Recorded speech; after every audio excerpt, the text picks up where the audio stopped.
So first we'll start by a short-term study. Um, this was done in 2019, and it was looking to see if Spravato was effective compared to placebo.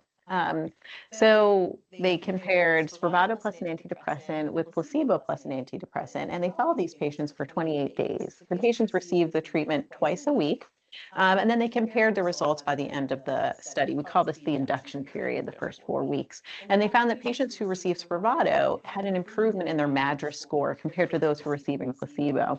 And so they were able to see that there was a stronger remission rate and a stronger response rate for patients who received esketamine. Okay. Dr. Gialo, maybe you could tell us a little bit about, maintaining treatment outcomes with Spravato. What does that look like? Yeah, so this is a very important thing to think about, right? Because having someone feel better for just a couple of weeks often isn't where we're trying to go. We're trying to get people to feel better for longer than that. So when we think about the effect of Spravato, there's some other literature to support continuing to use it. So in the study that you're seeing on this slide, they wanted to see, well, if we continue Spravato beyond the induction period, does that decrease the chance of a patient relapsing in their depression symptoms? So the way this was structured was the patients received Spravato for 4 weeks, just like the induction period I just described. And then there was a little bit of flexibility in the next 12 weeks for how patients were dosed. So there was the optimization phase. So they might not need twice a week. They might need once a week or once every other week.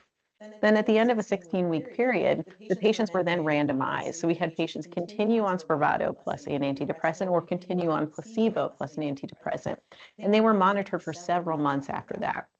And what they found was that patients that continued on Spravato had a decreased chance of relapsing or remitting back into their depressive episodes. And so they found that it was effective to continue Spravato and that patients maintained their wellness.